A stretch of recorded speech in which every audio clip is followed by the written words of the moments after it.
They told us to give a disclaimer. The views expressed on this podcast are those of the podcasters, any guests, and do not reflect any of the management, owners, sponsorships, or employees of thereof. Pretty much, if you're soft, don't listen to this podcast. One thing I pride myself on is just being the same and trying to look out for my folks along the way. Like, even with all these, big things happening, like, you still mad humble, and you still, like, you have enough clout now where you could easily be like, I'm not fucking with this, I'm not fucking with that. Oh yeah, motherfuckers, it's on. Unrestricted Podcast listeners, thank you so much for clicking play. Because of you, those numbers are going up, up, and up. And if you're on YouTube, hit like, hit comment, hit subscribe. It's free. It's 100% free to show love.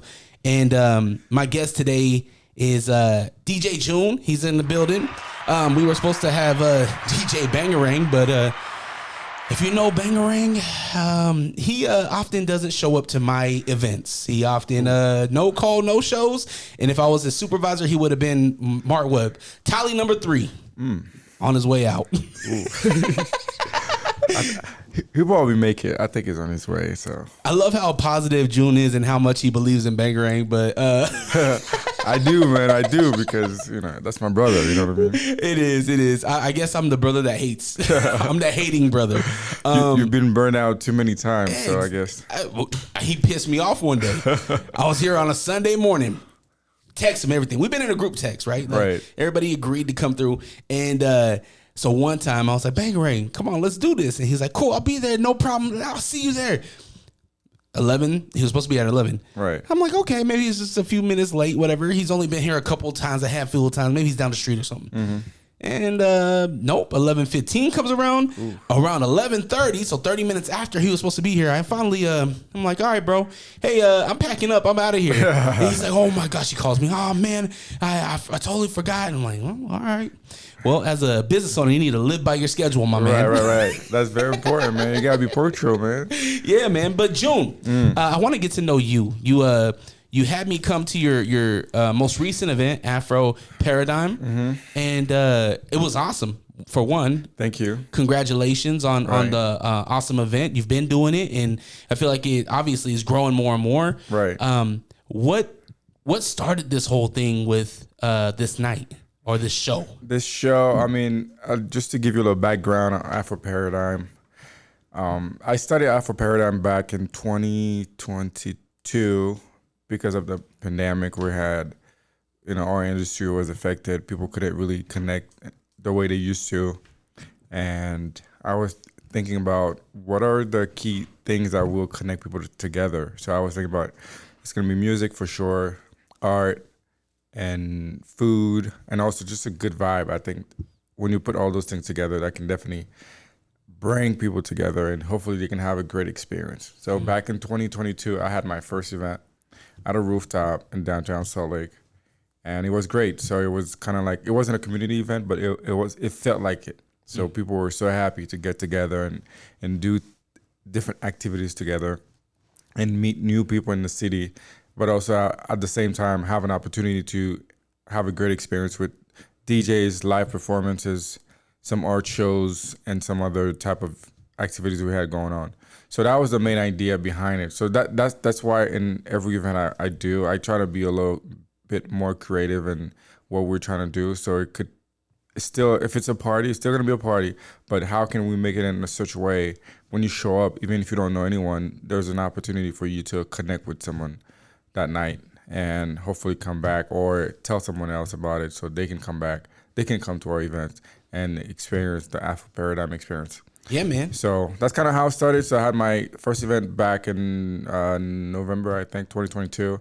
And I had my second one back in May 2023. And that was a bigger version. Those ones were bigger. They were not just night. They were bigger. It was afternoon events. I had performances, different artists from different corners in Salt Lake. And I was performing. I had people I've flown out from other states to come in and just create this whole experience where I was merging art, music, community, and just to create a whole vibe. So that's kind of what behind Afro Paradigm.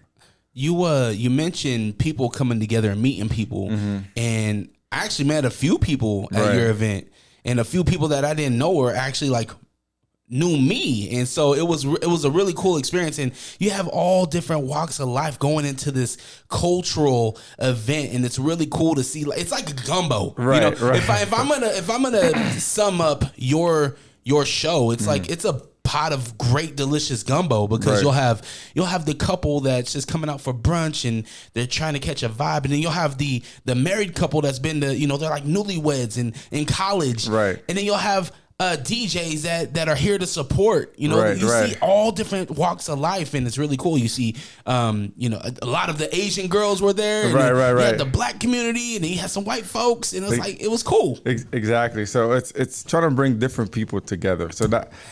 Sorry, we were being interrupted by a man by the name of DJ Bangarang. Bangarang, I'm not giving you no claps. No claps. Good morning, my brother. I gotta tell you, good to see you, man. I was getting word, man. I was like, bro, I sent him my location. It's a new world record. 9 minutes late. Hey, listen, bro. I had to handle some business this morning. I got hotline. It went down the sky last night. Oh, really? Yeah. In a good way? Yeah. Oh, okay. We can talk off air. Yeah, we'll talk about it. So sorry. But welcome, Bangarang. So just to kind of like talk about the night we had. So the idea is just to bring different people together. And even as a vendor, you know what I mean? You have an opportunity to meet people and also have businesses for yourself. So, and I think last year, me and Bangarang, we had a meeting. We're like, hey, how can we bring something Salt Lake needs? I think it was a year before that, bro. Maybe a whole year before that. So we were talking, we were like, hey, let's brainstorm and come up with some ideas and see how we can help each other, because I have my own schedule. He has his own schedule. And trying to get together was always a challenge. I was gonna say, because you're on the go. You're on the go. Right. Like, just looking at you two, knowing like you guys, I'm like, how the hell do these guys get together? How the hell do they schedule this thing? Because I think it would be a nightmare to work with you two as far as schedules go. Yeah, schedule planning, but like you said, 2 years we at least sat down and talked about it. So I was like, hey, let's make it happen. I have this event company I've already started, and I think the idea, again, just to bring people together, and then the right people, not just the right people, but a group of people that are interesting and exciting, and that they actually want to explore Salt Lake City. So we're like, hey, let's bring a night to Varley, which I'm very grateful for. And they were like, hey, let's make it happen. And Bangarang just took care of all the behind the scenes stuff, and next thing you know, we've done like 3 nights and 2 brunches, something like that. So I think, and our next event is going to be on June 15th. So that's right. This weekend. So this will come out the week of.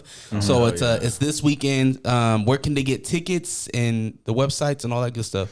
They can go on his IG. Link should be in the bio. They can go to my IG or go to Afro Paradigm IG, Varley's website, and Afro Paradigm's website, or just DM us. We'll send you the link. Or if you want, just show up the night of and you can buy a ticket at the door. Absolutely. Bangarang, like because you can book for a lot of different venues, right? You have your hands in a lot of different venues and whatnot. What made Varley the spot for these events? We wanted something that wasn't traditional. When you come to Varley, you were there. It's not a nightclub. Like, first and foremost, like it's not a nightclub. You step into Varley, you feel a little bit more grown up. It makes you want to dress up. And I felt like, obviously, because I work for Realign Live Night Events, it was a perfect spot for it. It's not too big, but not too small. You can fit a good amount of people in there, but also, like, if not a lot of people show up, and that's not been the case for our events, but there have been other events to where, like, maybe 40, 50 people show up. It still feels good in there. Hell yeah. You know what I'm saying? Like, it's comfortable. Like, it's comfortable. Cool. But you can also get like a cool 150 in there, and like it's you know what I'm saying? Like, it's thick. Right. But it's still comfortable, and just like the vibes, like when you come to our party this Saturday, and you'll see it. Like, we turn the lights down and it's just music. Yeah, it's like, just a vibe. It's just a vibe. Like, just a vibe. So like, yeah, I would have to say that, we Varley's just like that space. It's the perfect space for it. Tilt your mic up. I want to make sure people hear you. There you go. That's perfect. Yeah, I agree. The size is perfect. The location is perfect. And for the smaller size event, that I wanted to do, I think Varley is a really good spot, and downtown Salt Lake, and you know it's really good, and they can go next to Ivy and eat if they want to, and then come to our events right after. So it's like perfect. You eat, you come party. I know that they're brother and sister, right? They're brother and sister venues. I felt bad for the door girl over at the other spot, though. Was it Ivy? Because she was all alone. Everybody was at Varley. I was like, man, I'm going to go say hi to her. But it is a perfect location because downtown, like aesthetically, it looks beautiful. You got the Salt House right there. I seen maybe 100 people while I was there. Within an hour or two, about 100 people walking by like, whoa, what's going on in there? What's popping in there? And I seen them do the switch around and come and get in line. So I think that what you guys are doing is really cool, and that's the whole reason why I wanted to have you guys up, is to hear more about this, because I haven't experienced what you guys have going on right now. I haven't experienced that. And I thought it was really cool. You said grown and sexy. I was telling my wife when I got home, I told my wife, I said, I get Sex in the City vibes, like that chick that you know, with her girlfriends, you know, like it's so cool. It's a really cool event. You want to get dressed up in color.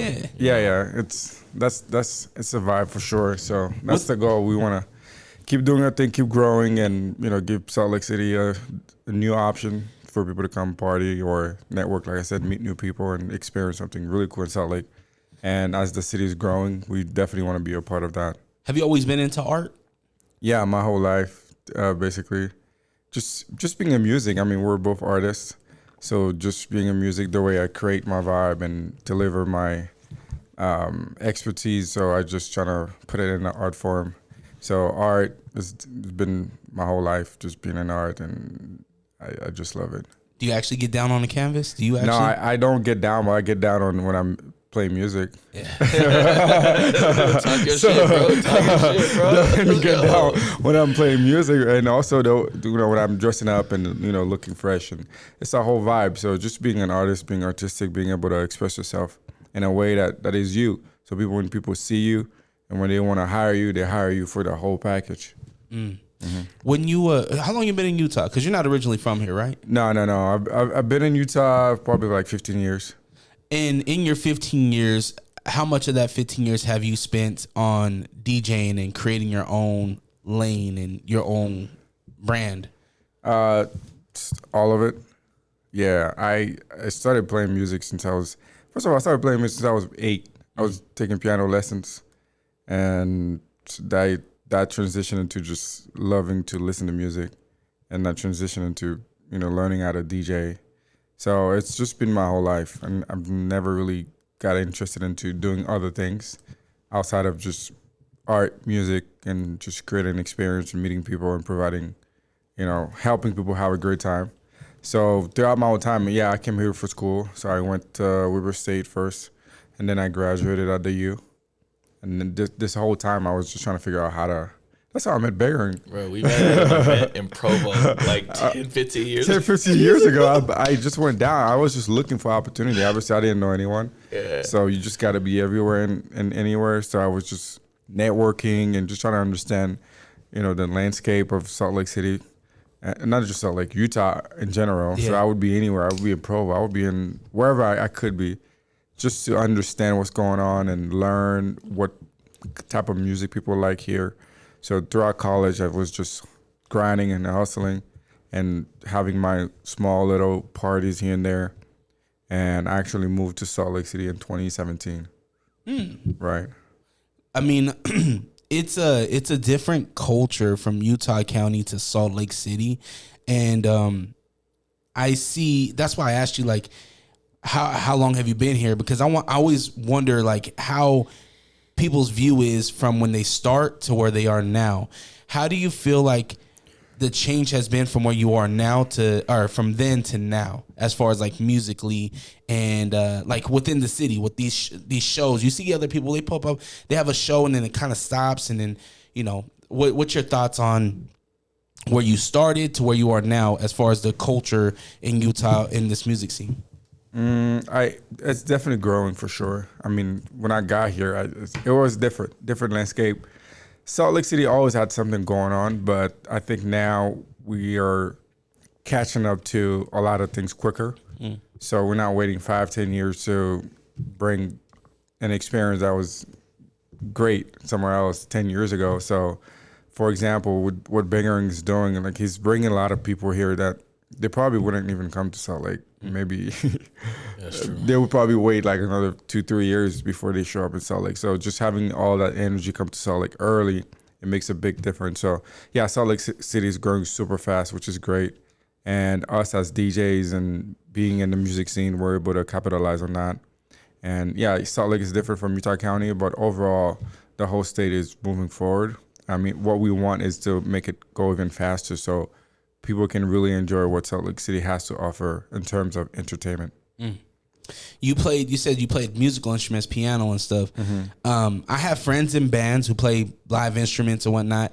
And when I tell them that I'm playing at a bar and I'm DJing, they're like, but you don't play an instrument. I'm like, man, my turntables are an instrument. Technically. Was there a hard change between being classically trained in music to picking up a DJ, picking up DJing and not necessarily playing an instrument, but playing multiple instruments in one thing? Not really, to be honest. You still have to practice a lot. You still have to work on your craft. So I think the main difference is I was learning other people's stuff when I was, learning how to play the piano. But with DJing, you really can have your own style and just play different cuts and remixes and all those things. And that's what I thought was more interesting than just playing something that's been written, 500 years ago. Yeah. And I'm just rehashing it and people were clapping. So I thought it was more cool just to be more creative, to be a DJ. And also having that knowledge to understand music better and understand when to mix and what sounds should be, like how to mix things together sonically. So I think it helped me a lot, and the transition was not too hard, but obviously I had to put a lot of hours into it, hours and hours and years. There's so much music out there. What do you think the last classical banger was? Like classical music? Yeah, right? Like we all know Beethoven, right? Like I think that's Beethoven, or maybe that's Bach. But what was the last classical banger? Because they ain't writing piano songs no more, right? Man, I forgot the name of it, but it's a song in Ocean's 11. Oh, really? Yeah. Or maybe they are making. It's like the closing song. No, actually, I take that back because there's hella classical bangers on TikTok. It's all sad and somber. Yeah. It's going trendy. You didn't play no instruments, huh? Just records? Yeah, just DJ. Well, I played the saxophone in elementary school. Alto? Nice. Baritone. Oh. Yeah. I didn't know that. Yeah, and I sang in choir as well. What? Yeah. You remember him? Sister Act too? Oh, happy day. I hate you so bad. Happy day. Yeah, but I played I sang in choir my senior year. Were you ever in the church? Did your mom ever have you in the church scene? Not in the church choir, no. I went to church, but I was never in the choir. Why'd you stop singing in choir? I graduated high school. And you were just done with it? Yeah. That was something I wish I would have done, is like theater. Yeah. I think like theater, there's a lot of things in school that I wish I would have done because now I'm doing it now. Yeah. You know what I mean? I'm doing skits. I want to be in cool little short films and stuff. But I thought that was corny back in high school. Right. I better go play football. Damn, that's crazy. Yeah. The traditional stuff. I mean, I think I got lucky. I started when I was very young, so I just never stopped. And I always encourage every DJ, like, hey, start as early as possible. So you can, even if I could skip college, I would, to be honest, because it's years of just taking random classes and just for what? Do you guys regret it? Do you guys regret college? I don't regret it, but it was a great social experience for me, to be honest. But there's a lot of times I will not get back that I wish I would have probably spent doing other things. Yeah. Do you think it hurts a kid though if they do skip a learning experience? Do you think it hurts them, or do you think? Because here's my thing: if there's a kid, let's say that now when I use kid loosely, but like that 21-year-old that is figuring out life, right? Yeah. And they get inspired. They go to Afro paradigm. They get inspired by the DJs that they see, and they're like, oh, I want to do that, right? If they skip the I'm gonna go to school, I'm gonna learn this stuff, or they skip it and come to you and they're like, hey, can I learn from you? But they're not really mature enough to really handle the business side of DJing, because you're not just playing records. Yeah. You guys are booking the show. You're making sure that the social medias are good. You're doing the website, everything like that, right? Yeah. The venue, locking down the venue, having trust with the venue, right? Yeah. Mm-hmm. Do you think that they need to learn the hardships of, maybe not necessarily going to school, but the hardships before they actually get to intern somewhere, or absolutely like back with somebody? Absolutely, but I also think the internship is the hardship as well. And as far as like, missing school or whatever, I still like the idea of going to college, because I didn't graduate, but I met so many people who were able to like put me into positions of basically making me money now as a DJ, because they knew me as a DJ back then. Like, I used to do a lot of stuff like with Utah Valley, right? That in turn helped me get into the U, and I'm still doing Crimson Nights and stuff to this day because of just the people I met at that point of, you know what I'm saying? So I think more than anything, college isn't worth, it's not that college, get your education. Like if you're a lawyer, you're a doctor, go get that piece of paper. But like for everything else, I really feel like college is more of a networking, and you know what I'm saying, like expanding your network. But to your point of do they need to like learn the hardships or whatever? I really think interning back then it was carrying crates, but now maybe it's for, you know what I'm saying? Like, but now it's like setting up events or like helping us run logistics or whatever. Right. You're still getting those hardships. Does that make sense? Yeah. And plus there's more to DJing now.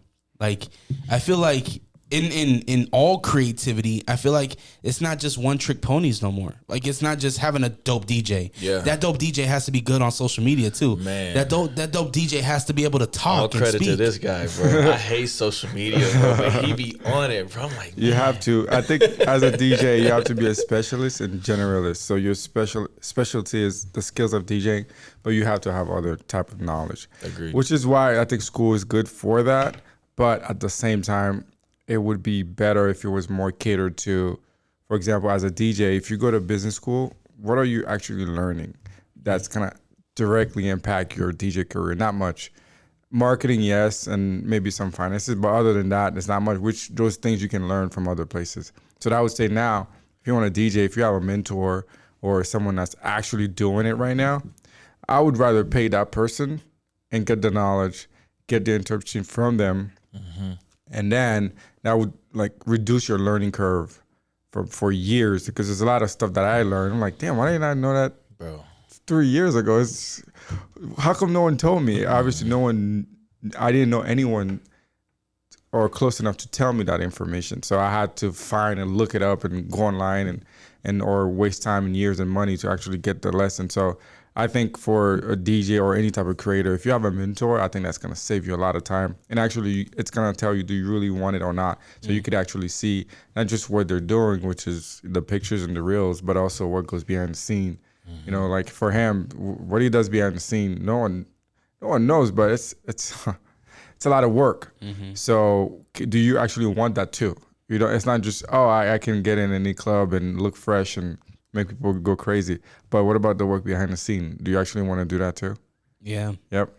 What does your guys' curriculum look like? If you guys were to get like a school, a DJ school, or like, you know, have an intern, maybe you already have an intern, but I guess breeding up that next Bangarang or that next Joune, what does your curriculum look like? What would you want to teach them? For me, I think I would teach them, you know, basics of DJing for starters, you know what I'm saying, how to transition in and out of songs, how to properly read a room, maybe not, and just try to instill good habits, not getting sauced all the time, you know, until, you know, like we've all been there, like where we've had nights where we've gotten way too lit. Yo, yeah, Circle Lounge, Circa 2009. You don't want it. But like, you know what I'm saying? But also the business side of it, the networking, the politicking, hey, have you done your taxes? You know, this is how I had to show a guy how to fill out a W-9 the other day. Like just little bitty things like that people just don't think about. Because I feel like today, at least, people want to set up their controller, have their friends around them, get their cool little Instagram clip, and I'm a DJ now. But it's so much deeper than that. So for me, it would be a lot of just the things that, you know, like Joune said, like the behind the scenes things, you know, have you, anyways, but yeah. Yeah, I agree. You might be a DJ, but do you have a DJ business? That's what I always ask people. Do you have a DJ business? Is this set up in a way for you to succeed? Are you networking enough? Are you putting yourself out there? Are you doing new photo shoot? Are you trying to figure out a brand around yourself? Do you even know yourself? Do you actually want to, are you sure for sure you want to be a DJ? So all those questions are very important. And then if you have your business set up in a way that makes sense, for example, if you have an LLC, are you paying taxes? Are you keeping track of your expenses? Do you understand your numbers and all those things? And are you going to educational events so you can keep learning, understanding the world of DJing, the networking, the promoters, the clubs, and the speakers and gear and all those things. So you got to keep learning. You're always learning. I don't know everything. I'm always learning. If I'm not out somewhere, I'm probably on YouTube watching something and trying to learn and understand how to get better at not just the DJ craft, but my business, so I can be more efficient and hopefully attract the better clients that's going to pay me more money. So eventually I can, even if I DJ less, but I'm still making more. And the opportunity will become bigger and better. And next thing you know, someone calls you, hey, do you want to go to New York for something? I'm like, what? How did that happen? But you have to look at all the work you're putting behind the scene for years. It's very important. People need to understand that. Nothing's going to happen overnight. It takes years, a long time. And a lot of the time, I'm like, damn, do I still want to do this? They're like, God damn, this is getting hard. Or you're looking at your phone, your calendar is like hella dry. You're like, whoa, what's happening? But you got to have faith in yourself too. And your mindset has to be very important. You got to work on yourself and understanding, hey, you got to bet on yourself, because if you don't, no one's going to believe in you. No one is forced to hire you. So you got to make yourself available and attractive enough for people to be like, hey, I want this person. I want Bangarang for this because I think he's the guy. He's the 5 that I want for this. So if you understand all those things, I think you have a good shot. How do you guys deal with self-doubt? Or do you even ever had self-doubt? I have self-doubt. I have it a lot. But you just got to keep pushing. And also, one thing that helps me is having a good circle of people around you who are like, yeah, like they're doing this, but you're also doing this, And also just realizing sometimes, like, stepping back and seeing how far you've come. If I think 10 years ago where I was versus where I am now, it's like night and day. You know what I'm saying? Like, it's night and day. But like, also just, social media is a killer, bro. Social media is good for that. Like, why am I not here? Because they're here. But everybody's path is different. And like you're so busy. Oh, well, their grass is green. Well, bro, your grass is green too, cuz. Yeah. You know what I'm saying? Like, you just doing it in a different way. Like, you make it, yeah. So that's me. That's what I do. I don't know if I have self-doubt, to be honest, because just growing up in Haiti, I've seen enough. And to me, I'm just playing right now, but I'm doing it seriously. When I do feel like, I'm starting to doubt myself, I want to get out of that as quickly as possible, because I don't want to waste time thinking about what could have, what should have, what can I do now? That's the question I always ask myself. Can I email someone? Cool. Can I make a phone call? Can I post a new reel? Can I do something? And every time I do those things where I take action, something happens out of nowhere. Like someone calls you, hey, we need you for this. So I think I always try to not be in that position where I start doubting myself. As long as I know I'm doing what I'm supposed to be doing. So the key for me is to stay disciplined enough where I don't even worry about doubting myself, even though sometimes you question yourself. But I don't want to doubt myself, because, like I said, I want to bet on myself, and I will always do it anytime. Yeah, man, that's a bar. Yeah, that That's a bar. That little thing of I guess it's envy, right? It's the why this or why that, why can't I, or why do they, right? That's something that I constantly hear from artists, and I always tell people, especially it's the younger guys, right? The younger artists, whether if it's them getting played somewhere or getting a spot on a playlist or whatever, they're like, oh, I'm better than that person. Like, why did they get it? And I always tell them, like, man, everybody has a season. You know, that person just, the stars aligned for that person right then and there. Like, it shouldn't stop you from working. And if it does, then you probably don't deserve it anyway. Right? Like, I don't want to hear why they, why them. Like, I want to hear about what you got going on. Tell me about you. You know what I mean? Because at a certain point, you have to appreciate somebody's hard work. You know, I told you at Varley, I was like, dog, I'm proud of you guys. Like, this is dope. You guys created something that was needed for a culture and for people that wanted it. You know what I mean? And that's how you grow. That's how you get inspired. Right. You know what I mean? And you're gonna see it. There's gonna be people that have a show that's going to be different from yours, but that's going to be inspired from you guys. It's going to happen, and they might not tell you it, but that's where it's needed creatives are needed because it sparks an idea and a thought to get somebody to create something else. You know what I mean?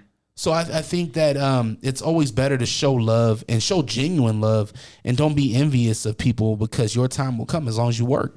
Right. I agree. I mean, when I'm looking online and my friends are doing great stuff, I like, post, share, comment, because why not? There's millions of opportunities. You think if I have one opportunity, it's going to affect someone else? And realistically, probably not. There's so many opportunities. It's America. Someone is doing some amazing event right now while we're doing this podcast. You know what I mean? Am I going to envy about them? No. And yeah, like you said, their journey, my journey, were all different. Bangarang's journey is this journey. My journey is this journey.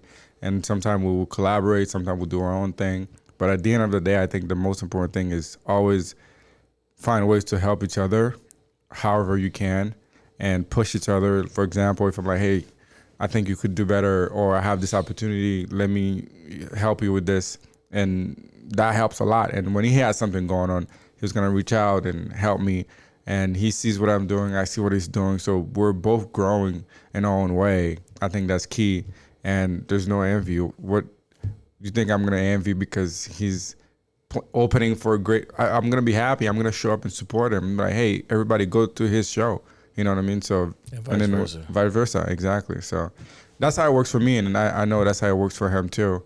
And I think as people, sometimes we like to compare. Oh my gosh, this person is doing something cool. I wish it was me. But at the end of the day, to be honest, we're so different. Then we don't know, like you said, the work that went behind the scene to make this one opportunity happen. So I think for me, it's better for me to be happy for people versus just being envy and what they got going on. Yeah, get inspired by it. I got inspired from that night because you guys were playing records that I don't play.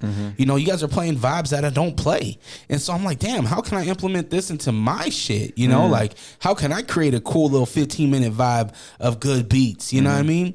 Because you guys, I seen it. It's proof is in the pudding when you have a crowd like that, you know? Right. Proof is in the pudding. And did you guys have to adapt to, is the correct genre? Is it Afro Beats? Is that what we're playing? What's the... And I'm a piano. Afro beat and I'm a piano. Yeah, those are the main genre of music we're playing. Afro beats and I'm a piano. And then we just add other stuff on top of it. He plays R&B. I try to play like some global sound, just stuff that you would hear in like a rooftop. And see, so many different genres. So yeah, we just try to, you know what I mean, like break a whole vibe and experience. But on top of all, the main layers is Afro beats and I'm a piano for sure. Where did the love for fashion come from? He's an artist, bro. Yeah, I'm an artist. And I'm sensitive about my shit. Yo, chill, bro. I mean, to be honest, I think when you look good, when you smell good, and it gives you a little bit more confident on what you're doing. And I love what I'm doing, so why would I show up looking crazy? You know? And we're artists, we're performers. Do you ever see a performer on a live show looking crazy? No, they always look their best in their own creative way. So I think it doesn't have to be fashion, but it's just a way of expressing yourself, and that matches your whole vibe. So If it's fashion, it's fashion. If it's sneakers, it's sneakers. It's whatever is your thing. For me, it's, you know, outfits and looking good and being confident in what I'm doing. And when I show up, people are, sometimes I show up, I haven't even played a song. People are like, damn, this is dope. I'm like, there's no music. You literally just got here. I just got here. There's no music. What do you mean this is dope?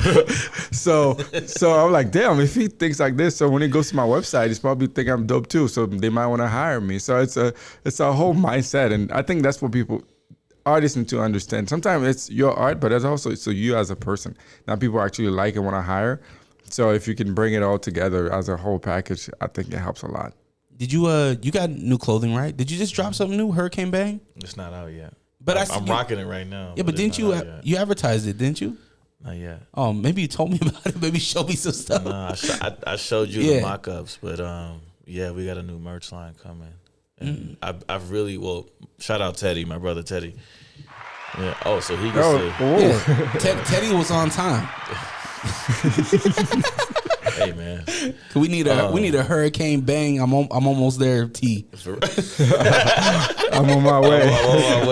With a map of something. Yeah, the location. And a pen, just a pen somewhere with the location. I hate y'all, bro. But Teddy's really been on me about branding and stuff, and having like things that match my brand, and just, you know, whether it's shirts, hats, shorts, hats, or t-shirts. He's really been like, we need to do this. We're in these rooms. We're doing these different things. Like, you need to like differentiate yourself, along with something that just matches your brand. Like I'm stylish in my own way. I'm not like Joune stylish. Mm-hmm. I'm like Bang stylish. Yeah, we all have ourselves. Right, but it matches my brand. You know, like when you see me dressed, all right, I know what type of DJ he is. You know what I'm saying? Same thing with Joune. Like when you see him dressed, all right, but I know what I'm into. Mm-hmm. But I do feel like I got to try a little harder when I DJ with him. No, like he's right. And I don't know if you picked up, he said Teddy's helping him. For us, we're not doing this by ourselves. Yes. We have people helping us, and, you know, with my fashion, with my music. Sometimes I have DJs from other places send me music. Hey, this is cool. You know, so it's like a community. You can't go and try to be successful on your own. It doesn't happen. It doesn't work like that. There's no, I'm self-made. There's no way you can't. So you get help from other people, and you accept the help, and you help them as well. So how do you find that though? Because I don't know. I'm assuming you didn't go to Teddy and was like, "Hey Teddy, I need to get this, this, and this." I'm assuming Teddy took he spearheaded his own lane within the career of Bangarang, right? Yeah. And I feel like, because Joune, that's where I'm having an issue. Like, I do everything myself. You see, I set up the equipment. I do all the audio. I do all the video editing. I do everything myself. I don't really have anyone to help, and nobody's ever reached out and was like, "Hey Dre, let me take care of this for you," or "Hey, I'm working on this. Can I help you with that?" You know. So I guess my question for you guys is, how do you curate that team? For me, in regards to Teddy, right, we just met through a mutual friend, and as we started talking and, like, you know, just figuring each other out, just as homies, we had a lot of things and a lot of visions that aligned. And it just kind of made sense, you know. But also, just with us being DJs, I also feel like a lot of people just want to come and are looking for opportunities, whether it's a photographer or videographer or, you know, true. You know, people just want an opportunity. But like I said, in the case of Teddy and I, we just kind of like met, and then it was like, "Oh, you need this," and I was like, "Oh, I need this," and then it was like, you know, everything just worked out, and he's big into fashion. He understands business a lot better than I do. And it's just been like really, like, my problem is I like to bless all my homies with merch and stuff. He's like, "Bro, we got to sell this shit." Yeah. Like, you just spent $2,000 on this drop. Why are you giving away shirts? Right. Like, bro, cussed me out about that the other day. It's big facts, man. Like, true. I agree. But it's like you just said, like, treating your DJ business like a business, right? And just having people like that in your corner is, sometimes they just pull up. True, I agree. Sometimes a lot of people reach out, but I actually look for the help that I need sometimes. So I look for talents. I see what other people are doing, and if they like it, I reach out and I try to collaborate and see if we can make something happen. If it's a photographer, I will reach out. Hey, can we do a photo shoot? I like your style.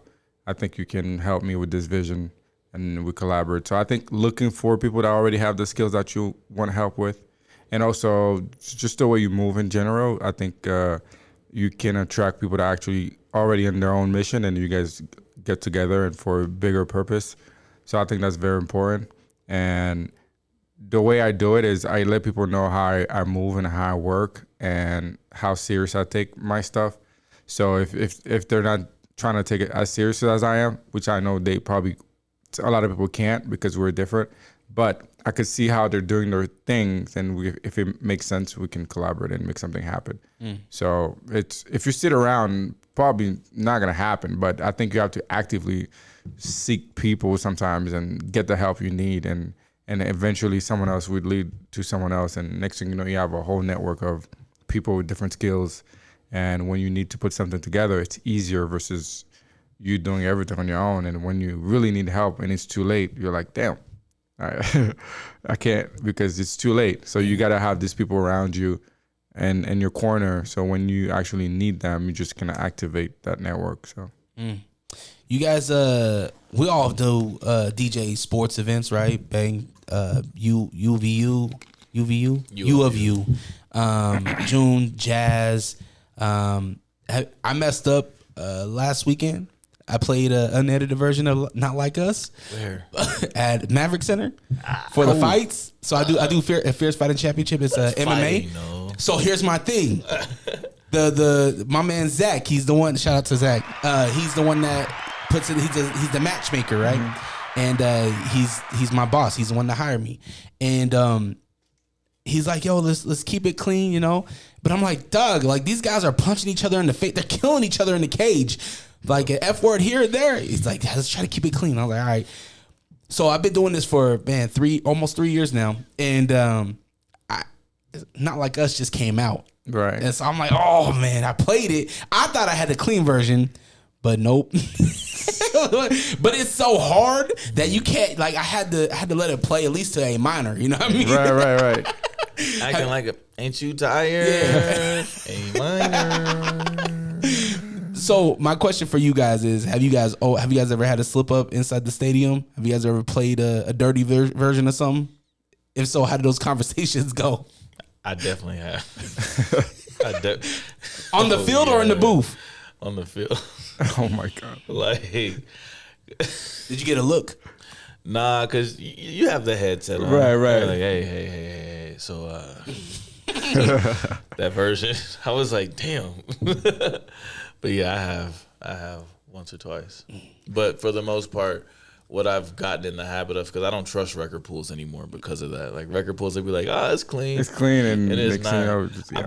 I buy like if it's a specific song, because I don't know about you, but like with the U, they give me a set list of like what the players want to warm up to. So if I don't have it, like obviously I'll listen to the record pool first. I'll go into iTunes and buy it and buy the clean version.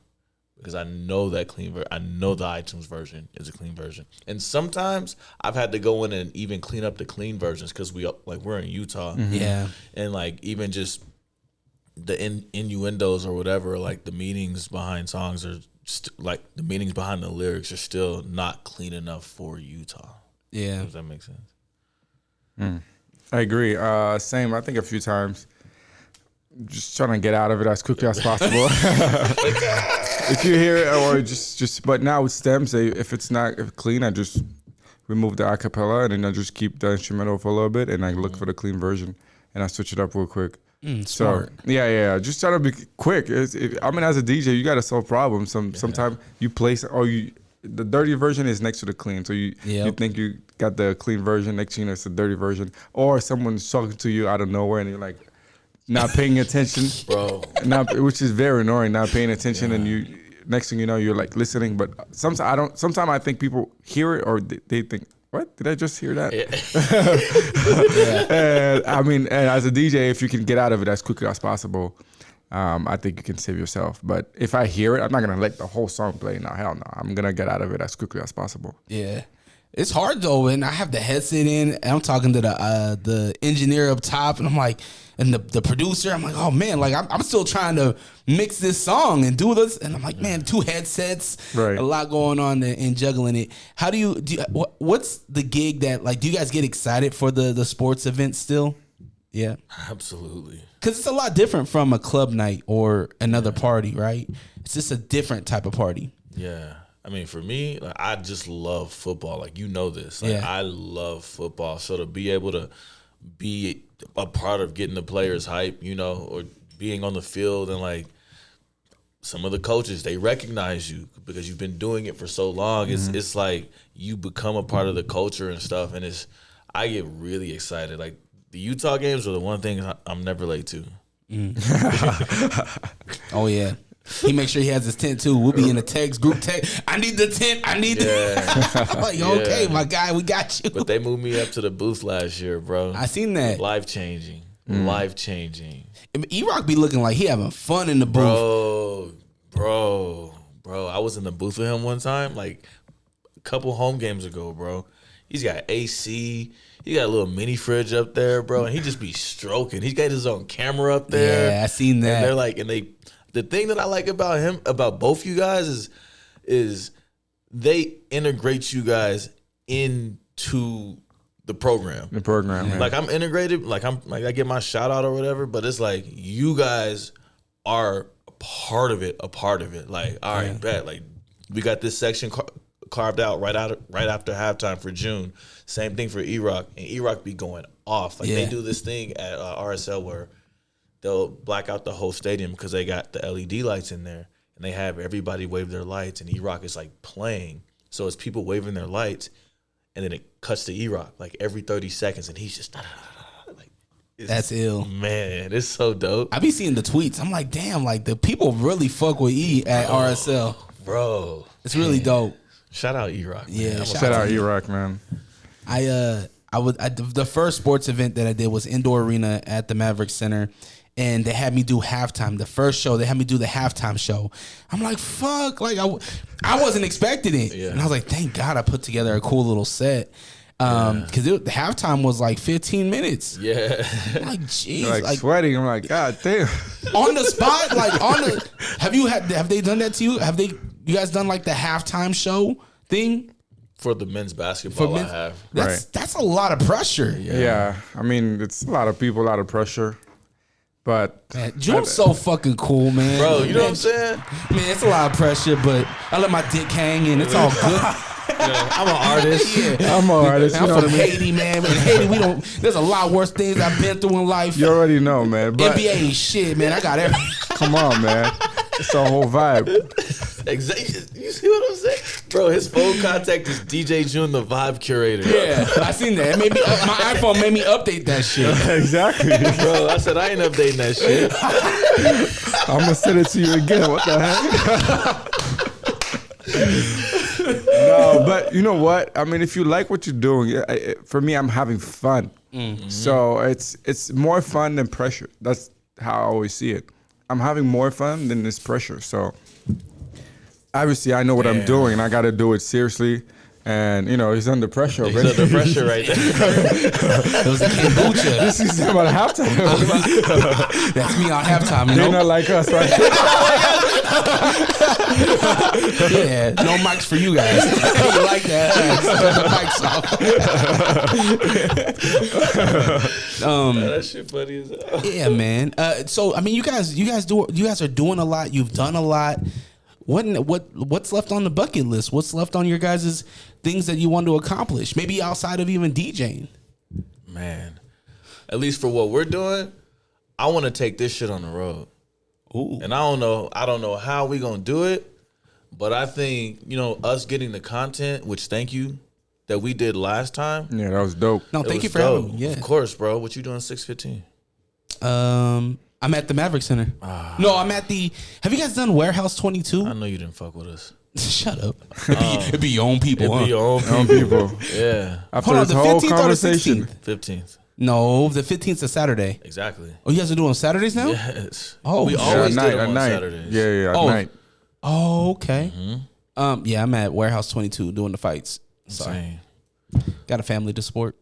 Shit, I get it, bro. But with this, like collectively, what we're doing, I'd really like to see what we're doing in other markets. Like I know there's already other traveling Afrobeat parties and stuff, but I think what we bring is different than everybody else.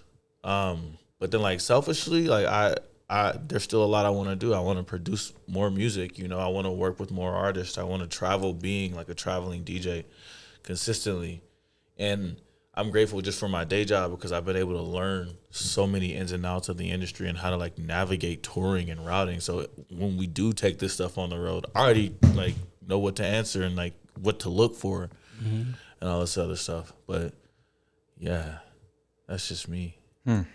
Yeah, for me, there's so much to do. We're young. Yes. We have a lot to offer and to learn. And for me, I'm already trying to be in different states, travel, and collaborate with different DJs, produce, come up with my own songs and albums and stuff like that. So I just want to keep growing and keep doing my thing and becoming more global. This summer I'm going to travel. I'll be in South America. I'll be in New York. I'm going to Europe. Just trying to connect with different DJs from other countries and see how we can connect and maybe even bring some of these DJs back to Salt Lake. So just grow in general. I think for me, it's exciting. I'm excited just to keep learning and becoming the better version I can be of myself as an individual and also as a DJ, and see what life has to offer, you know? No kids, right? Nah, not yet. Are you tied down? No. No? No. Okay. So no relationship, no kids. It's perfect time to travel. Yeah, I mean, even if I was tied down, I would still be traveling. It doesn't matter. It makes it a little bit different, though. You're not a father. You don't really feel that right now. But once you become a father, it's different. It's a little different. You still follow your dreams, right? You still make time for yourself, but it is a little different, you know, because there is, like, if my son's sick and I have to go do a gig, I feel a little guilty. There's a little guilt to me that's like, yo, is he wanting dad right now? Right. You know, but at the same time, it's like dad needs to pay bills, right, for you and pay this medical bill. You know what I mean? So there is challenges there. I was just having this conversation with my wife. I was like, because I don't know if you guys are familiar with a comedian named Concrete and Duno. So they're Chicano comedians and they're in LA, and Duno is like doing the same exact thing as a lot of us are doing, but in LA. And it's like, if I was doing everything but in LA, I feel like there's more network, there's more people, but at the same time, I don't feel like we need to leave where we are in order to grow, right? It's cool to take a couple trips here. I mean, you guys do a great job at it, and you can see yourself growing. But there's some guilt when I'm leaving my family sometimes. I guess it happens. I mean, Juju was like, yeah, I don't give a fuck. So I mean, low-key. it is what it is. I mean, I understand, you know, having a family, it's a big responsibility. But at the end of the day, to be honest, I've left so many homes before, so it wouldn't be a big deal if I go to a new state tomorrow, to be honest. I've always said I'm not attached to anything specifically. My main thing is put myself in a position, if I do get to that point in my life, I know I've set up things in a way that will give me the leverage to keep doing what I'm doing. So I won't be tied down because of financially I need to be there. You know what I mean?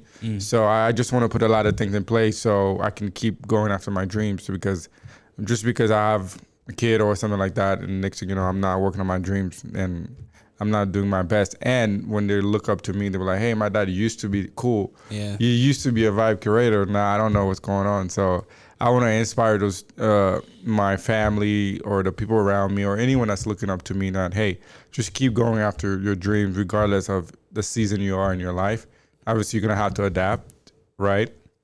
But don't let it stop you, and do your best as much as you can, right? So that's kind of the way I see it right now. I wanna have a night where it's pro wrestling, wrestling ring.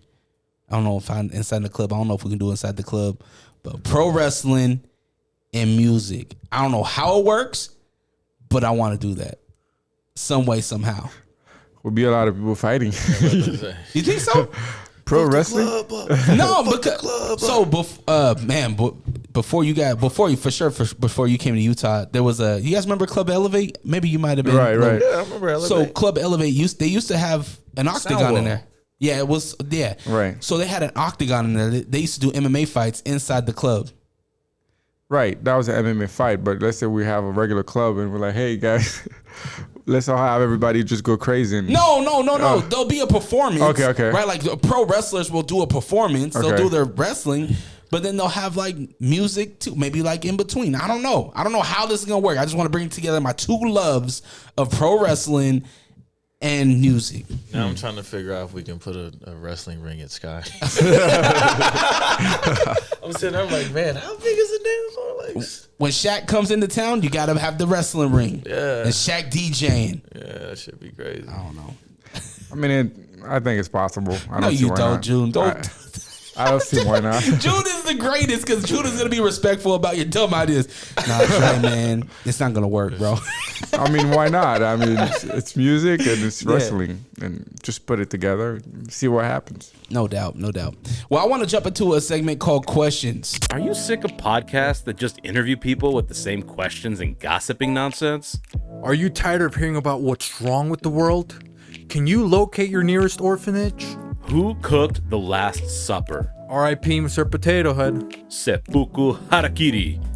Where is Mavis Beacon? This is Hos. And this is host Beefy, Listen to the Beans and Rice podcast. exclusively in Braille and all streaming platforms. Patent pending. No pukesters helping me to the left, and no pukesters helping me to the right.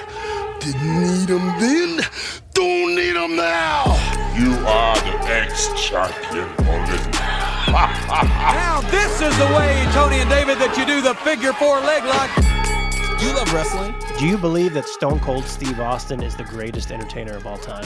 Or maybe that Shawn Michaels is the sexiest man alive? Or did you have a thing for Sonny from the years of 1994 to 1996 like I did? Did you know Yokozuna isn't even Japanese?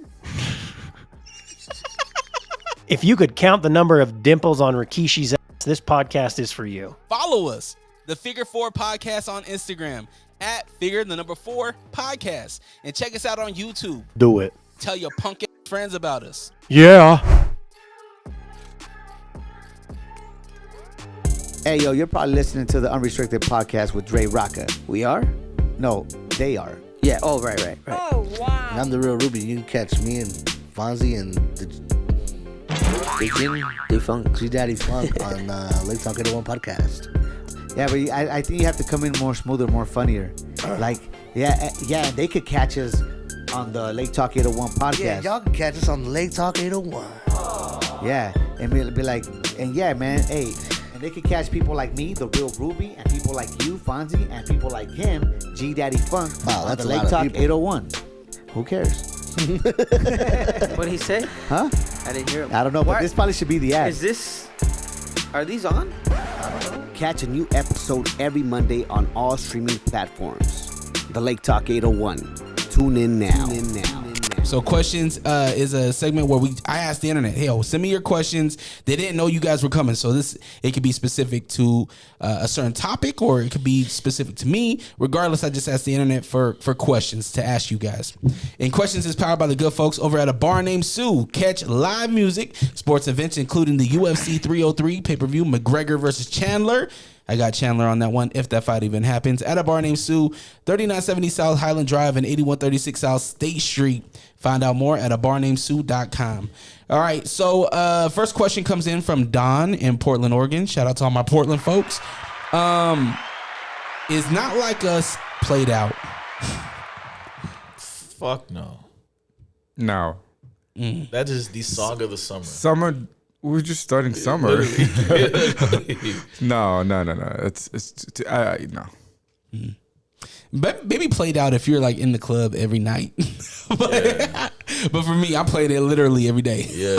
Yeah, it's not played out yet. Yeah, gets me in my vibe, gets me in my mood. All right, RK Stunton in Salt Lake City. He's a local artist, and his figures he'd ask this question: favorite Utah artist? He didn't specify genre. He just said favorite Utah artist. I like Doomy, Mike Style, Let me see who else. Yeah. Definitely Mike Styles for me. Right. I'm his DJ. That's my guy. Doomy's dope. I DJ'd for her. She's really cool.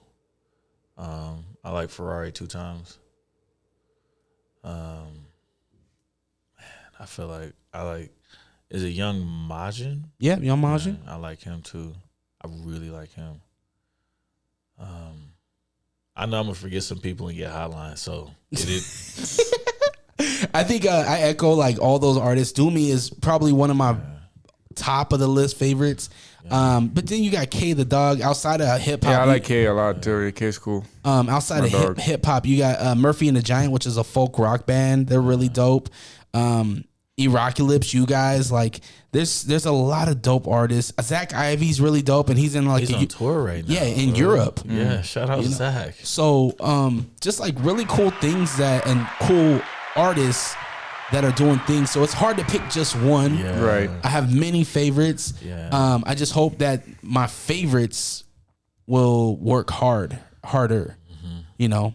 Like work harder. Like I know you post or something, but like we need constant music. We need constant ideas, projects. You know, yeah. And working together. Like Doomy fits your guys' show perfect. Like figure out something to where you guys can collaborate on something dope together. So she has an Afro Beats. Well, I'm a piano song and I play it. It's called Done, and then La Vie. I have a favorite song from her, and you know where she's from, right?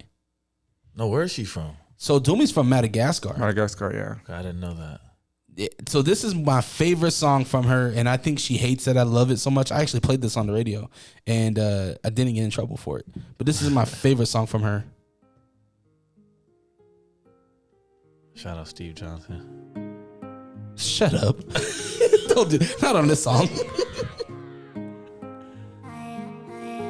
Just her whole vibe. Right.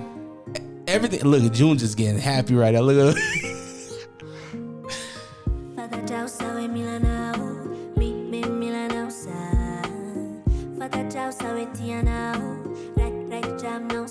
I don't know the language.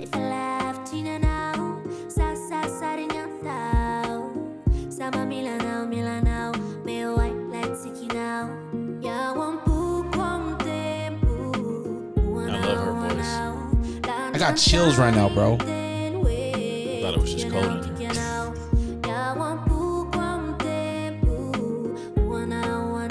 That song is called Mila Anu. Yeah. And that is off of her project Butterfly. And that's another thing too. Like she puts out projects, you know what I mean? So she's definitely one of my favorites. I think that the artists, we need, even if it's street rappers, like we need collaborations with the creators and the Knights. You know, Mike Styles did a great job connecting himself to you. You know what I mean? So we need more of that. For all those artists that we mentioned, we need more collaborations, in my opinion. Yeah, I agree. I had Mike Styles from one of my events. He performed, so that's how I met him too. I was like, "Hey, do you want to come and perform?" Great performer. Yeah, great performer. He's a whole vibe too. So I think, like you said, we need more collaborations. He actually does this shit though. Yeah. Like, and he's a vet, man. Salute to all of our troops. He is actually. You thought I was making a joke? Nah, like I had to think about that for a second. Yeah, he was. But like the thing I like about Mike is I've DJed for a lot of artists, a lot of them, and his breath work is incredible. His stage presence is incredible. Like, bro really has a future in this shit. Yeah. Like, that's my brother. Shout out, Mike. Stars as bright as he wants to be, right? Exactly, and that goes for all of them. Like, all these artists are great. So, RK Stunting, and you're a great artist too. A lot of them though. Oh, Roses on the Moon. Like, I forgot about mentioning them. I don't know if you know about Roses on the Moon. Vanu Moon and Bobby B. Mac, they're brothers. And they put together a group called Roses on the Moon. They're really dope. C. Valente's dope. Hiva's dope. I don't know if you know about Hiva. Hiva does a lot of country music. Really? Now. Yeah, he moved into the country route. Really? Yeah. Really dope stuff. Folk Hogan's another one. Okay, thank you for that question. Next one is from Duncan in West Valley City. What is something you keep procrastinating? Oof, music production. That makes me mad. I know because you gave us what was it? Pterodactyl. What was the tumultuous? Yeah, tumultuous. Yeah, that's insane. It be on people. Yeah.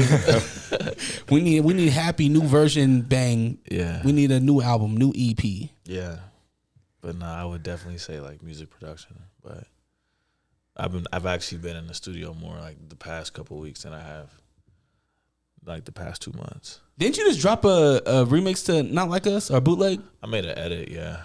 Yeah, like your shit is dope, bro. And DJs want that shit. I know. True. I know, bro. I'm like a crack dealer, bro. Slacking on your Mackin, man. I got the best product, but I don't put, Do you produce? Yeah, I do. Yeah, like you said, I want to put my music out. I've started working with a producer last year, I think back in November, but we've done 2 songs and I just have to keep going and put it out. So I think this is one thing I'm procrastinating. And I want, before I travel, I want to get 5 mixtapes done. So I just want to get it done. Just different type of music. One is house music, hip hop. I'm a piano, Afro beat, and I think something else. I just want to do it out, get it out before I travel. So those are the things that I need to do in the next like 2 to 3 weeks.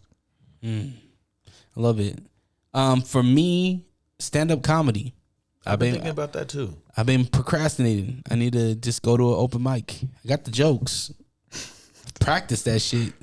Yeah. June looking at me like, you are the joke, Dre. June's so cool. He got jokes. Even when you just good, he'll make you feel bad. Yeah, bro. That shit crazy as hell. Yeah, stand-up comedy for me is something I'm procrastinating. But I'm trying to be better at, like, instinctively and right away. Like, if I have a thought, even if it's hitting up a friend, like, if you're on my mind, I'm going to shoot you a text. Right. You know what I mean? So I'm trying to be better at that. Quickly, one thing I want to say outside of music, I want to explore Utah a little bit more.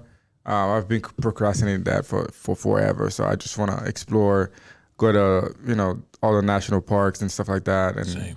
I think I want to get to know Utah a little bit more outside of Salt Lake. So I really want maybe this summer and push myself and, visit more stuff because I see a lot of Instagram pictures and reels. I'm like, damn, I didn't even know Utah has that. So I think I want to do that more.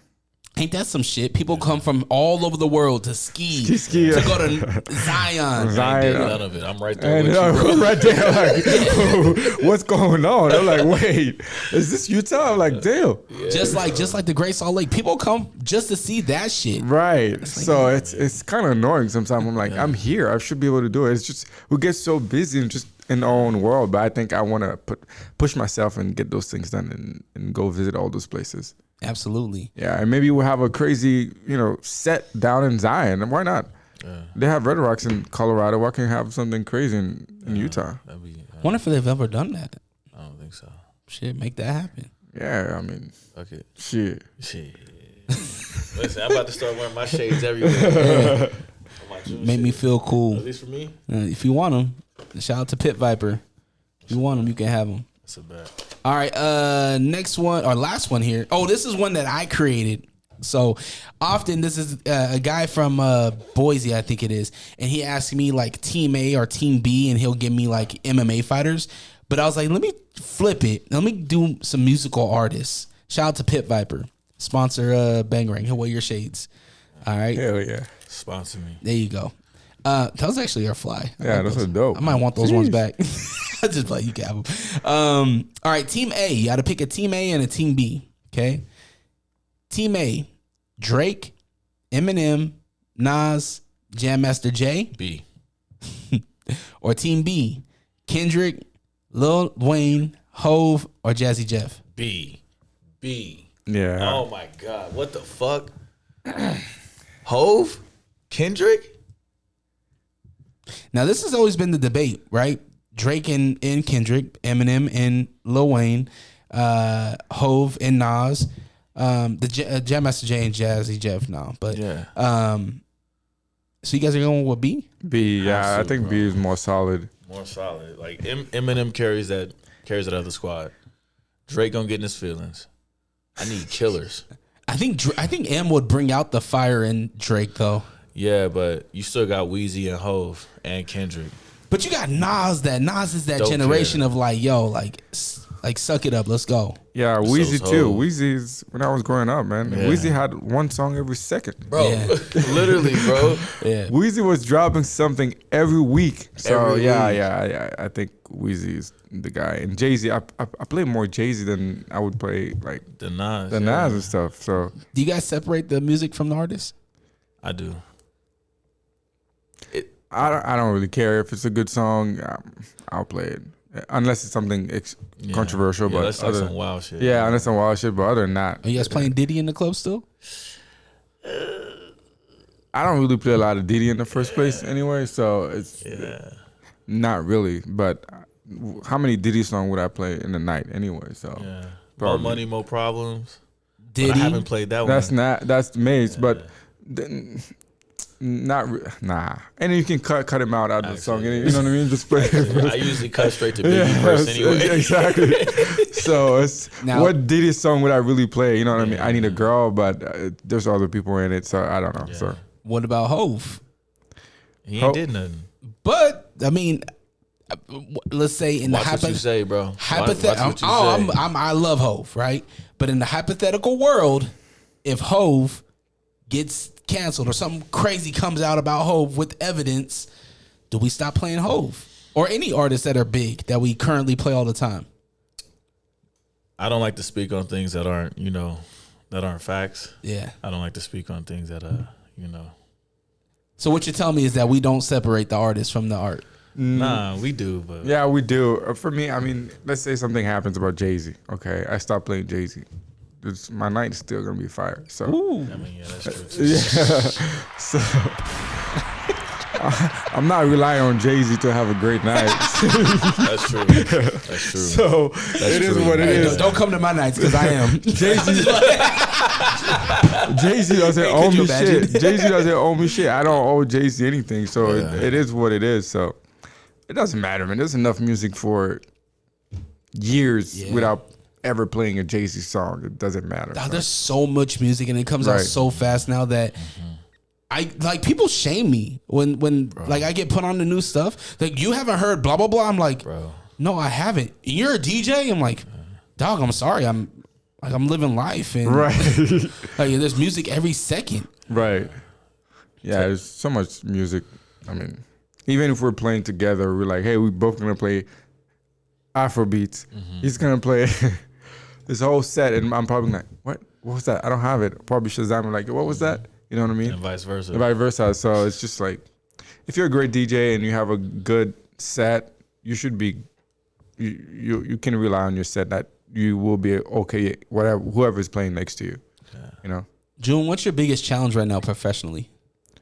Biggest challenge professionally. I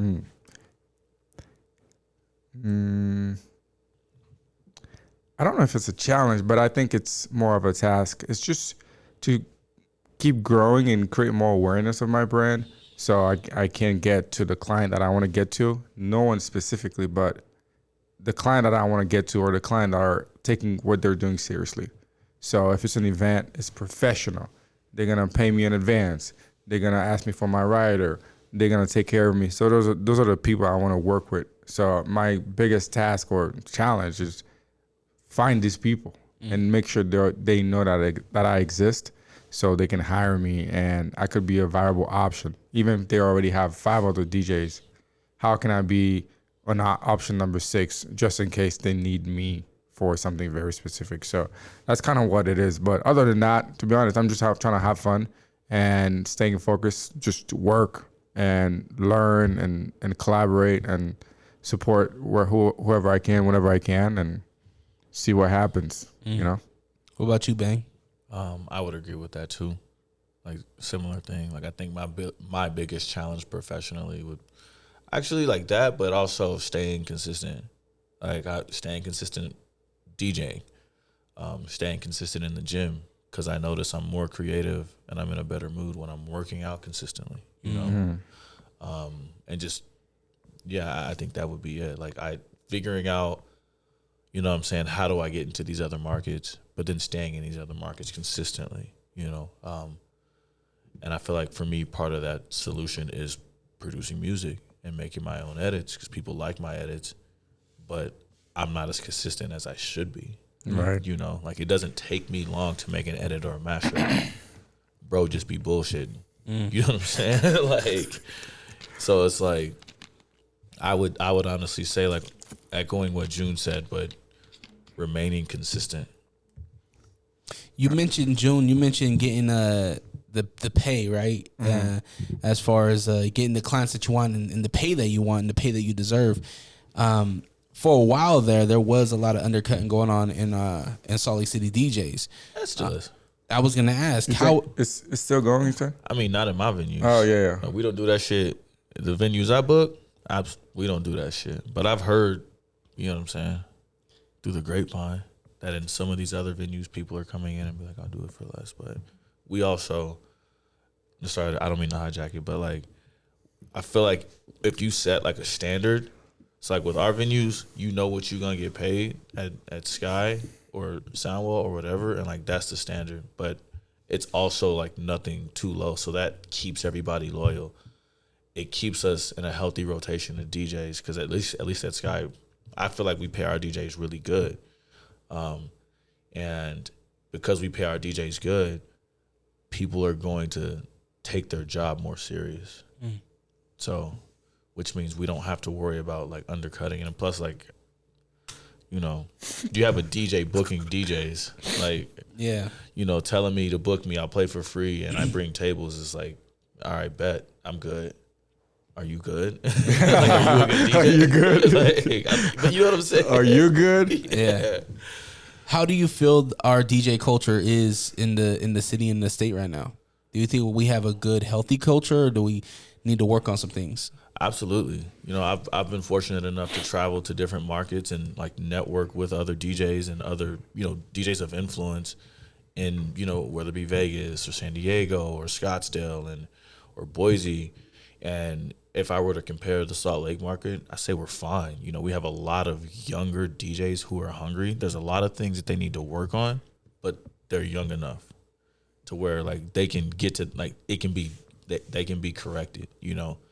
And people ask questions. I think when I was coming up and like when we were coming up, there wasn't a lot of opportunity. So everything was, fuck it. It was guarded, right? Right. Like, I could, you know what I'm saying? Yeah, it was a little bit guarded. Like it was guarded. It's like, oh, I want to come and DJ. Damn, little nigga kick rocks. You know what I'm saying? Like them niggas know who they are. Damn. Yeah. But I'm just saying, so like for me, it's always been like a personal goal to make sure that the younger generation knows how to do things the right way, to prevent undercutting, to understand like, yo, like the minimum you should be making, you know what I'm saying, is X amount. Now that varies per venue, you know, but also understanding like timing and like how to read a room. And like I've openly made myself available to the younger DJs. Like mentoring is really something that I've really tried to take on the past year and a half, 2 years, just to help the scene out. Because if everybody gets good, then collectively we can raise the rates. You know what I'm saying? Like, sure, some people are going to be better than others, but if there's a solid, you know, baseline of this is what it should be making, like there's no reason why Tao opens in Park City every year and they're flying in DJs. Yeah. When it's like, yo, we got the talent here, yeah, bro. We're here. Like, we got the talent here. Joune could rock that party. I could rock that party. Yeah. Dirty Dave could rock that party. You know what I'm saying? Like, but like they do what they do. But I feel like for me, like selfishly, like I think our scene is great, and I think within like the next 3 to 5 years, you know, we're gonna be on par with these bigger markets because people are hungry. And shout out the internet, you know. What is missing though? We have great venues, we have great DJs. Yeah. We have great specialized nights like your guys's. Yeah. Is there something that needs to be done? I just think it's a state, in my opinion. Right. You know? I think the state needs to be a little bit more welcoming and let go of some of those old handcuffs. So, you know, some liquor laws, or, you know, I don't know. The state needs to understand that entertainment is very important in the city. So give us a little bit more room to do more creative stuff. You know what I mean? Open up the street for us a little bit. Let us do a block party. You know what I mean? It doesn't have to be that complicated. So more people can come downtown and they can see all the options and they can come back and the bar is going to benefit. DJ is going to benefit. Anyone in the entertainment benefits. Restaurants going to benefit. So I think Utah is great. Like you said, it's growing. As far as DJs, I think we have a lot of great DJs, upcoming DJs, established DJs.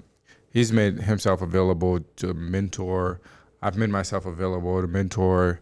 I've done workshops where I'm open up to DJs and trying to understand how I can help them grow and get the pay that makes sense if you want to take it full time.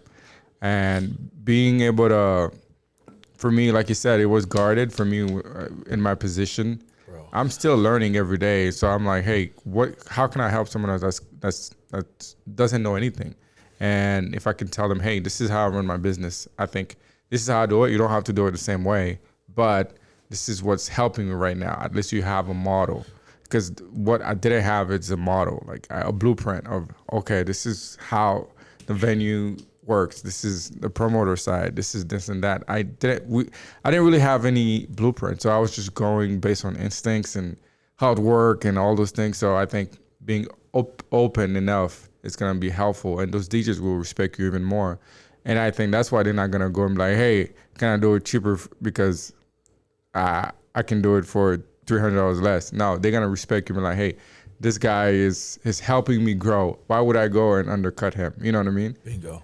So bingo. That's very important. And as far as pay, I think as a DJ, if you build a brand, you probably could be in a position where you can dictate how much you can get paid at some point, right? So, but you have to work to get there. And, understand some venue, they have their base price, but also for example, if you get booked somewhere else, you can ask how much you want. They don't know your price. Yeah. If someone books me in LA right now, they don't know how much I'm charging in Utah. Mm-hmm. So I can literally charge them not whatever I want, but whatever I think is fair. Yeah. So based on the whole package. So, and always ask yourself, what are you offering to the venue? Because they give you an opportunity to DJ. Okay, cool. You're happy, but what are you giving them in return? Just playing music? I mean, other DJs can do that.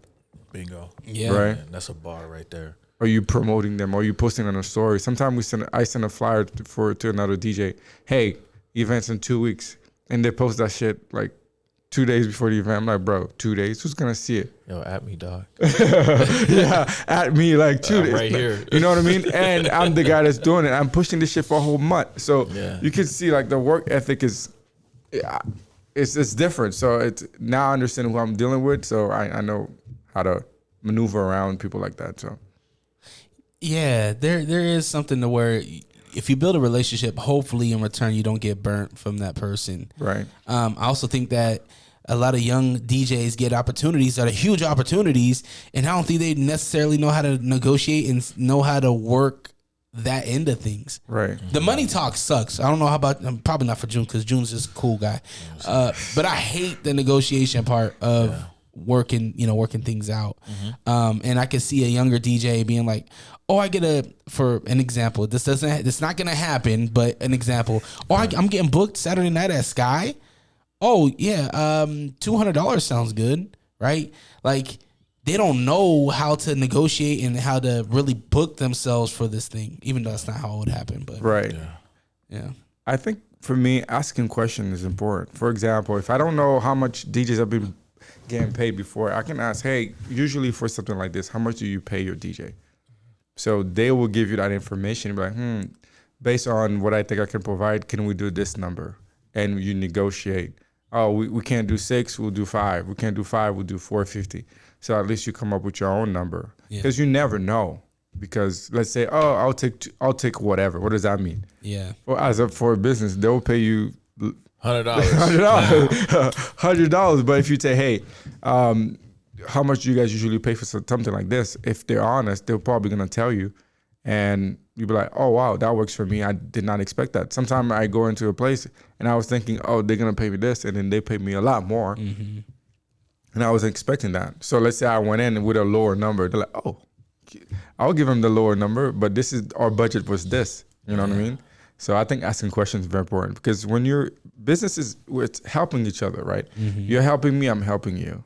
So if we're gonna have to have a conversation and then clear out all the doubts and all the unanswered questions, and then one of the main questions is the money part.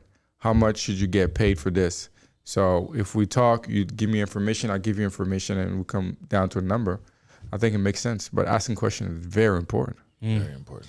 Afro Paradigm at Varley, June 15th, you guys said? Right. Saturday. What time we starting? 10. June looked like, I don't know about 10. No, because I have to be at somewhere else before. I was like, 10. No, we start at 10. Yeah. Is it just you guys or you guys have more DJs? No, just us. Just us. Just us rocking it. So it's going to be dope. I'm excited. It's going to be dope night. Juneteenth week and weekend. So I think it's going to be cool. Varley's dope. So I like playing there. Yeah, go get your tickets. What was it? Why were you on a golf cart riding downtown? What was that about? I was like, hold on, what happened here? So Brian, one of the partners in Varley, Ivy and Varley, just in the company, he has a golf cart that he keeps at the office, and we had the rooftop going that night. So actually, we had a day party that went into the rooftop, and Brian happened to be downtown because we needed help getting set up for the violinist and drummer that we had at our Afro Beat party. So after we like closed everything up, we're like, all right, bet, we're gonna pop over to Sky. He had the golf cart in the back, so we hopped in the golf cart and drove. Yeah. Like a car doesn't make sense, but a golf cart makes total sense because it's just a couple blocks. Yeah. But city blocks are pretty big. That makes sense. I like our city blocks though. Oh man. yeah, I love our city. We have a beautiful city, and I think that the venues, the way that you guys have them set up, you can do 2 shows in one night. Yeah. It honestly reminds me of like how comics work, because a comedian can do like an early show, like a 7 o'clock show, but then go and do like a 10 o'clock show down the street, you know, at another comedy show. And that's kind of the vibe that I get from you guys doing that. That's cool. Yeah. So Varley, go get your tickets. Look in their bio. I'll obviously post it on my stuff as well. You also have, what other shows coming in? What DJs are going to be here? You have an after party I see you guys posted, right? I don't know. I think you guys posted after party. We didn't post an after party. Oh, maybe it was a different company. Yeah. Damn, maybe your own people. Man. Maybe it's the next podcast. Yeah. It's your next podcast. We have London on the Track coming. Saves the Gemini's coming. A bunch of EDM shit. A-Craze is coming. SkySLC.com, man. SoundwellSLC.com. Check out everything we got going on between the 2 venues. When you gonna bring Trays, man? Trays? I'm still on my Trays campaign. Bro, no, Trays is dope. I'm working on creating an opportunity for that. Cool. It's one of my favorites. What about you, June? Where can people follow you? What do you have coming up and all that good stuff? DJ Joune on everything, website, IG, Twitter, X, TikTok, YouTube, so they can just follow me right there. DJ Joune, Joune. What I got coming up, we got our party coming up. Yeah. Then I'll be out of town, so I won't be in Salt Lake pretty much for the whole summer. So are you capturing content while you're out? Definitely. Yeah, definitely. Definitely. It's gonna be dope. I'm excited. It's gonna be an amazing summer. I'm looking forward to it. So every summer I'm usually out of town. I'm not in Salt Lake, so Bangarang has a lot going on. So make sure you go check it out. Make sure you go to the website and really come out, people. I want people to come out and enjoy summer because it was a long winter. So I think it's time for us to really enjoy the city and all the amazing events that's going on at Sky and Soundwell and all those things. So for me, I would say we might have a pre-Juneteenth party that we're trying to put together. And then we have the Afro Beats and I'm on piano event. And after that, I'll be gone. I probably will be back late August, September. So look out for my stories. You'll see my travels. And if you have questions, if you want to talk to me, just shoot me a DM. If it's not about business, shoot me an email. Hey. You guys are doing you're doing the Utah again this season? Are you doing the Jazz again this season? That's the plan. Yeah, that's the plan. So we'll see what happens. I mean, I gotta shoot that text message on Friday. You gotta make it work. But I mean, if they ask me again, I'll definitely do it. I'm always grateful for every opportunity, regardless of what it is, even if it's 10 people to a big stadium. So I'm always grateful. And we have a new team that came to town, so we'll see what happens. I'm trying to DJ for them. Bro. Yeah, so whatever opportunity comes. Oh, the hockey guys? Yeah. What do you guys think about the names? What name are you guys leaning towards? I like Hockey Club, bro. Utah Hockey Club. Keep it nice and simple. Yeah, bro. keep it simple. Nothing corny. But what's the mascot? You gotta think about the whole aesthetic. Don't matter, bro. Utah Hockey Club. I don't know if is it just some business guy? Like Utah Yeti, like a cool Yeti. You gotta think about it, right? Like you have the Yeti, and then you have the RSL Lion, and then you have the Jazz Bear. That would look dope. Yeah, but it's Real Salt Lake, and it's Leo the Lion. You could still do like Utah Hockey Club, and still have the Yeti. So yeah, and still have the Yeti. Right. So I don't know. I hope they come up with a cool name because I don't want it to be corny. Yeah, bro. Because it's a great new opportunity in the baseball stadium they're gonna build. So Salt Lake has a lot going on, and as far as DJs, we're in a good position to capture a lot of the opportunity directly and indirectly. So I'm excited. Mm-hmm. Hell yeah! Well, good luck to you fellas. At Bangarang the DJ on everything. Go follow him. Really appreciate you guys' time. Go get your tickets. Link in bio. We need the link in bio Hurricane Bag shirts. Link in bio. You already know what to do. Allrock.com, ALLRAWK.com. If you want a t-shirt, help support the channel and support this whole thing. It costs a lot of money to keep these lights on, so help your boy out. I got 3 kids and I'm broke, so help your boy. And if you don't want to make a monetary donation, if you don't want to buy a shirt, make sure you like, comment, share, subscribe. That is 100% free. It's free to show love. And yeah, man, I appreciate you guys. Have the day you deserve, and always protect your light. We out. Peace. Did I eat breakfast? Just a sandwich. What do you do with like a breakfast sandwich? Like what's your go-to in the morning? Nah, I didn't have that much time anyway, and usually I go to the gym first, so before I eat breakfast. But I was coming here, I'm like, I'm not gonna come here hungry. Next thing you know, I'll pass out and shit. Yo, it'd make for great content.